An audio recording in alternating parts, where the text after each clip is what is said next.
Your Invisible Power. By Genevieve Behrend. 1921. This audiobook is brought to you by The Project Wisdom. Chapter 16, Suggestions as to how to pray or ask, believing you have already received. Scientific thinking, positive thought. Suggestions for practical application. Try through careful, positive, enthusiastic, though not strenuous, thought, to realize that the indescribable, invisible substance of life fills all space, that its nature is intelligent, plastic subjective substance. 5 o'clock in the morning is the best time to go into this sort of meditation.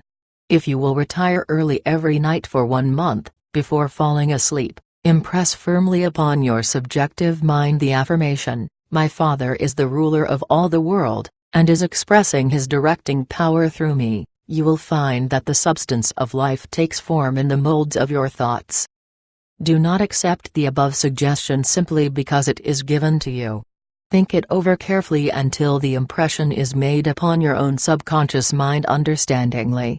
Rise every morning, as was suggested before, at 5 o'clock, sit in a quiet room in a straight-backed chair, and think out the affirmation of the previous evening, and you will realize and be able to put into practice your princely power with the realization to some extent, at least, that your mind really is a center, through which all the creative energy and power there is taking form.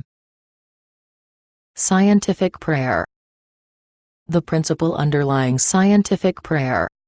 In prayer for a change in condition, physical, mental or financial for yourself or another, bear in mind that the fundamental necessity for the answer to prayer is the understanding of the scientific statement.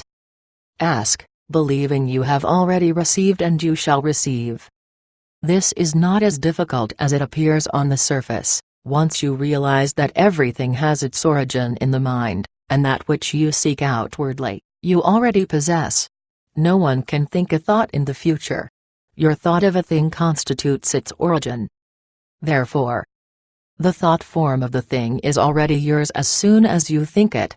Your steady recognition of this thought possession causes the thought to concentrate, to condense, to project itself, and to assume physical form. To get rich through creation. The recognition or conception of new forces of wealth is the loftiest aspiration you can take into your heart, for it assumes and implies the furtherance of all noble aims. Items to be remembered about prayer for yourself or another. Remember that which you call treatment or prayer is not, in any sense, hypnotism.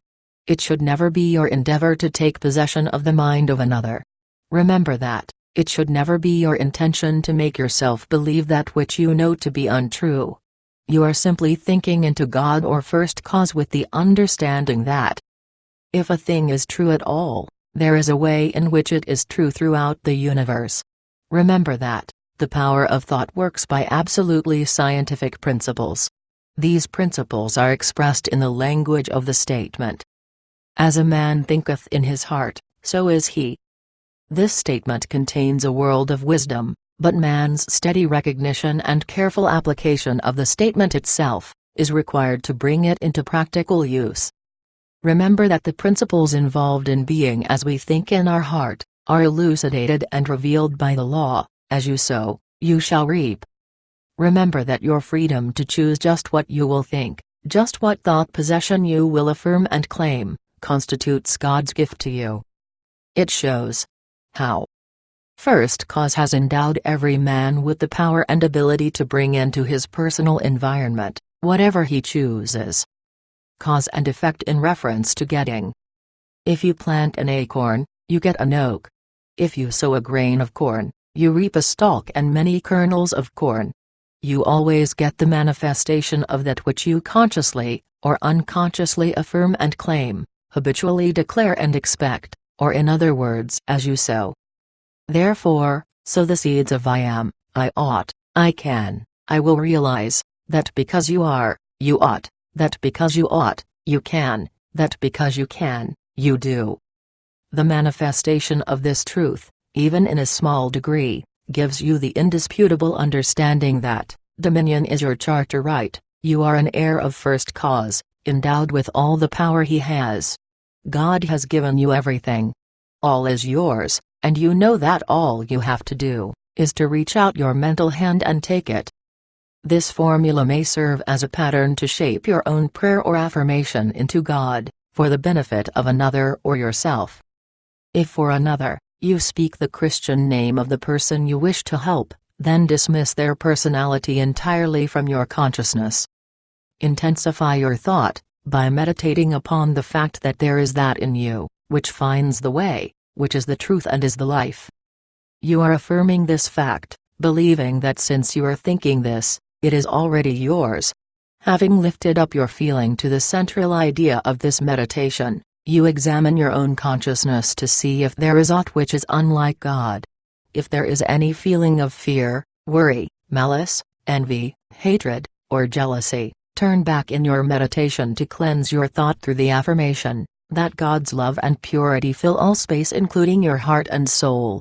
Reconcile your thought with the love of God, always remembering that you are made in the image and likeness of love.